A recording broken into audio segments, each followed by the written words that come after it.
I'll do whatever it takes to get rid of you. And don't think the threats to your family were empty. Those were real. If you don't like it, bring your resignation immediately." Provoked by the second-generation president's words, I silently handed over my resignation letter. He momentarily froze, caught off guard, but soon broke into a triumphant smile, as if celebrating the removal of an obstacle. With genuine contempt for him, I asked one final thing. Although he nitpicked about using polite language, I had already decided to quit, so I didn't need to use honorifics with this guy. "I don't recognize you as the president. You'll regret this. Goodbye." I ignored the second-generation president, who laughed mockingly, and left the company. I am Daniel, a 62-year-old working in sales at a major company. The company's president and I were classmates, and together, we founded the company. Although he offered me a management position as a co-founder, I declined because I preferred working on the front lines. I've been actively engaged in sales for nearly 40 years.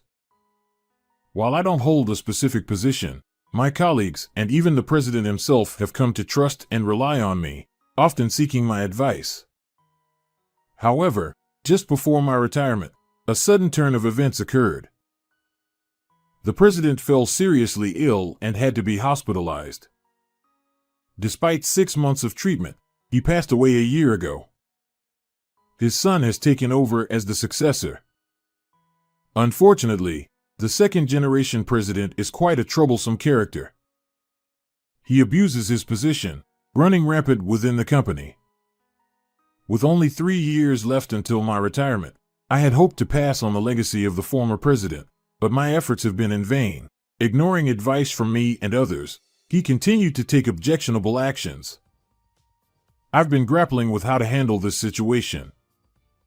And now, the second-generation president has caused an unimaginable scandal, one that far surpasses anything I could have anticipated. As I returned from my usual sales rounds, I bumped into the second-generation president right at the company entrance. Despite it being well past noon, he seemed to have just arrived for work. Unbelievable. It's not the first time that he has been late, but it's unacceptable for employees to witness such behavior. I decided to address it with him. In response, the second-generation president glared at me, sighed as if annoyed, and retorted, "What's wrong with me, as the president, arriving fashionably late?" "That's not the point," I replied, exasperated, and asked about the reason for his lateness. Avoiding eye contact, he mumbled, "Last night's business dinner went on longer than expected. Can't be helped."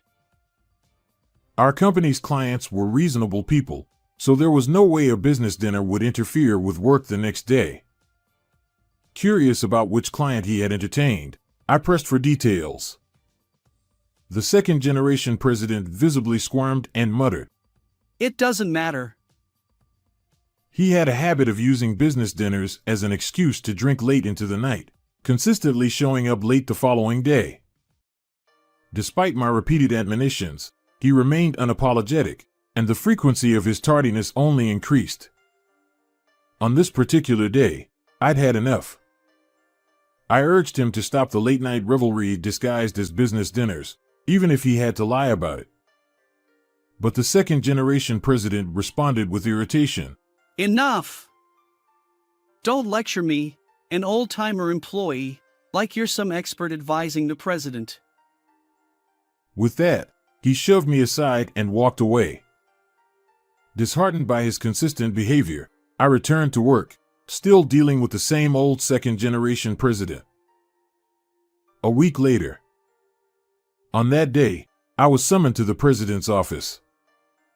As I entered, I found the second-generation president reclining in his chair, looking rather scheming.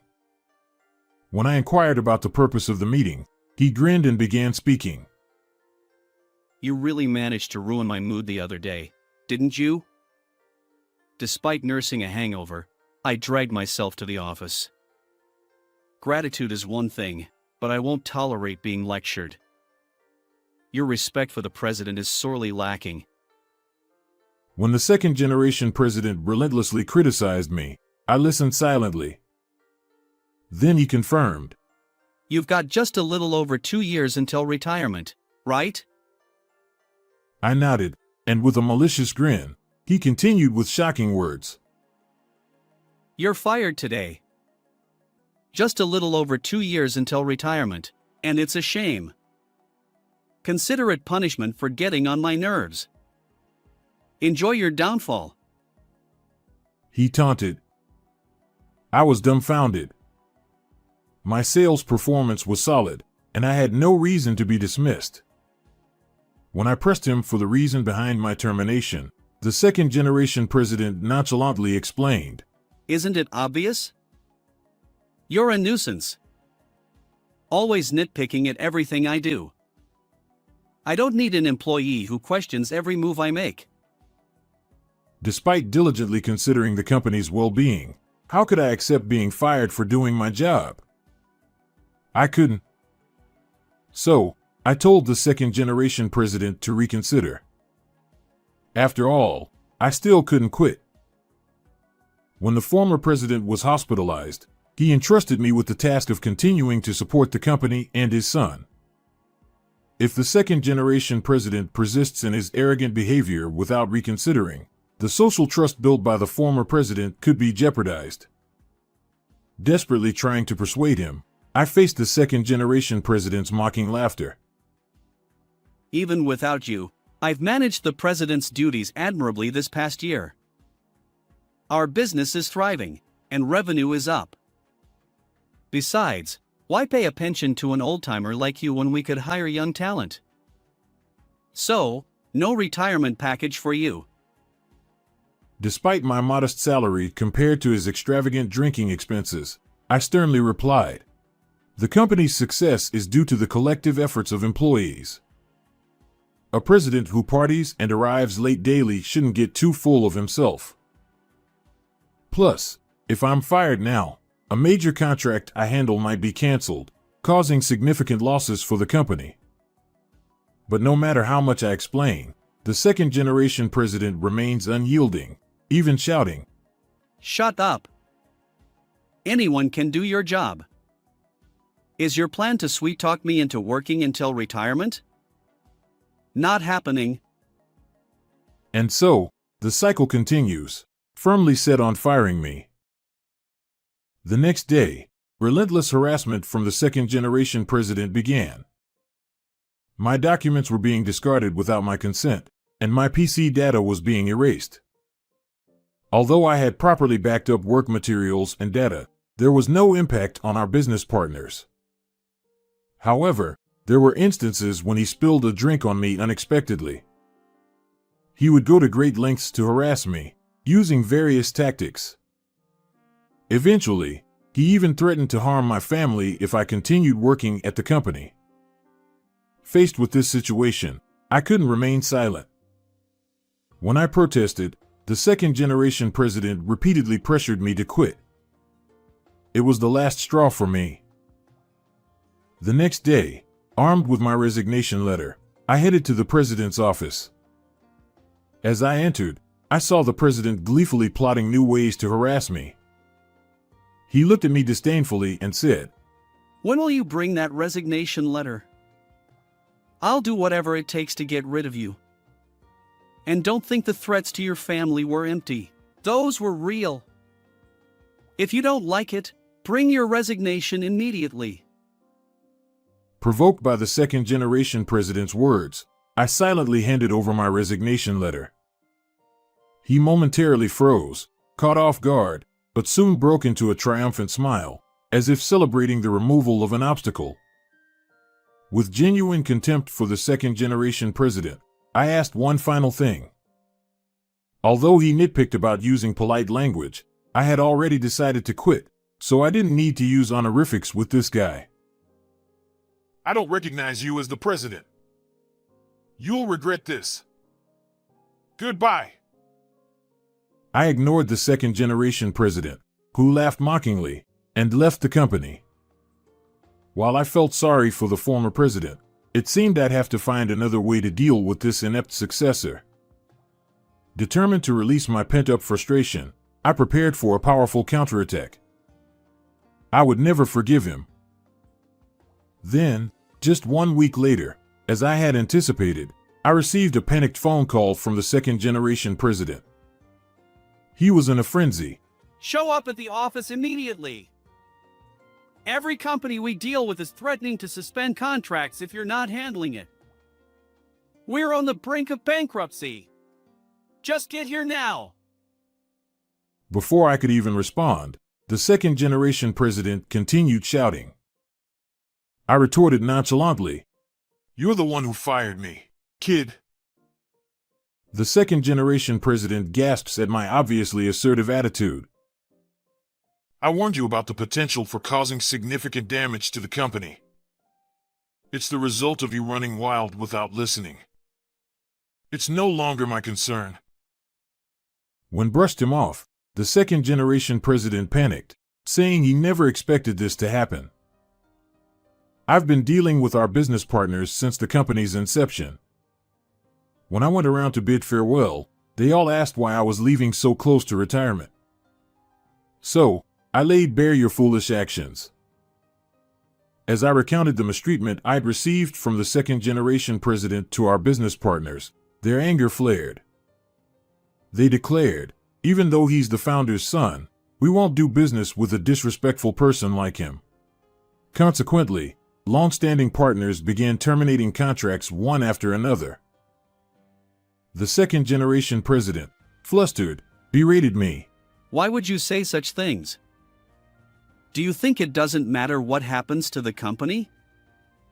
If this continues, both I and the employees will be left in dire straits. I calmly replied. At the very least, our valued employees won't suffer. Clearly, you were never informed by the former president, were you?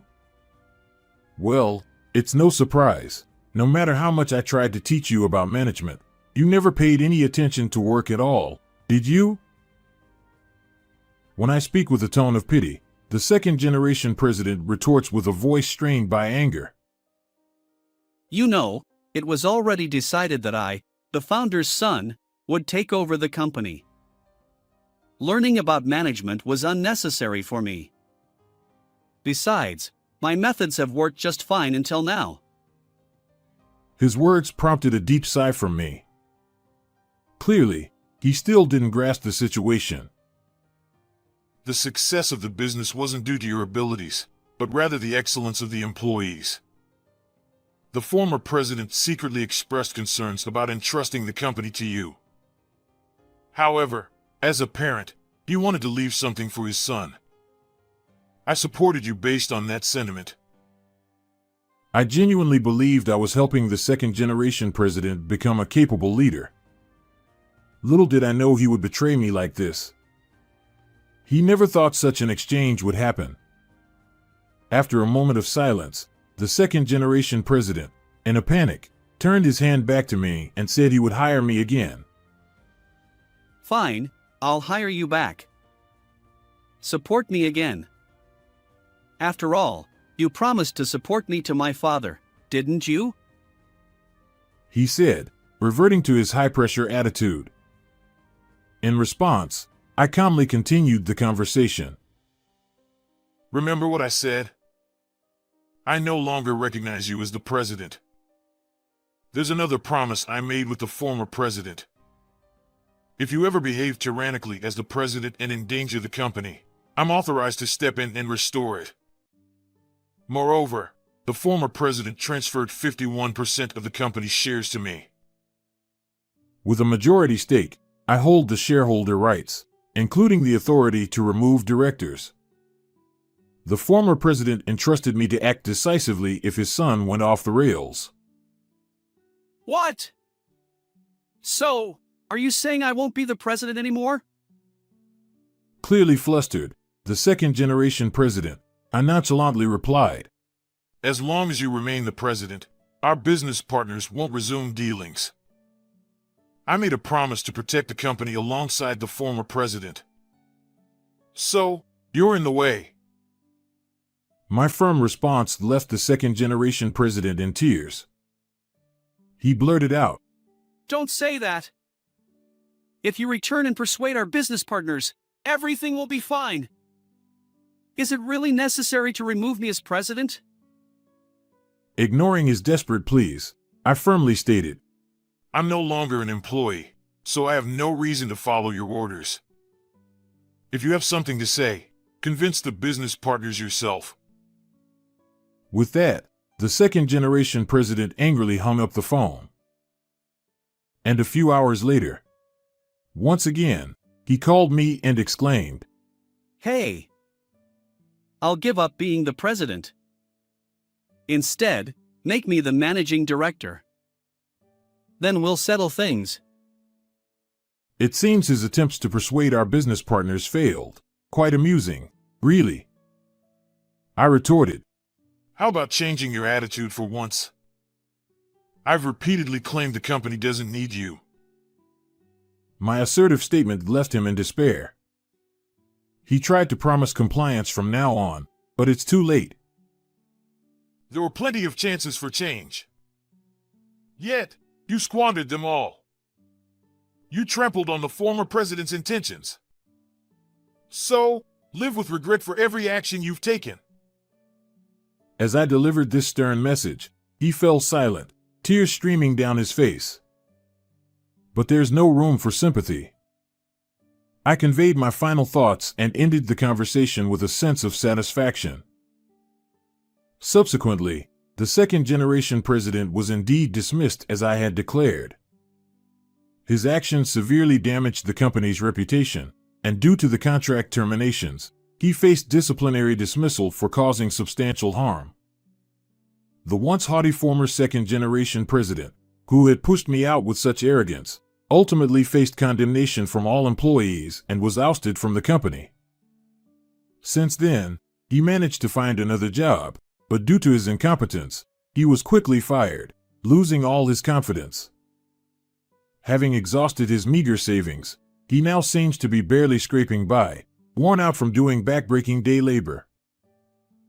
As for me, I returned to the company, apologized to our business partners regarding the recent events, and managed to renegotiate contracts upon my return. Although I temporarily assumed the role of president, I entrusted capable and trustworthy employees to lead while I resumed vigorous business operations. With the remaining time until retirement, I intend to honor the promise I made with the former president and safeguard the company. How did you find this story? If you enjoyed it, consider subscribing to our channel. And until next time, take care.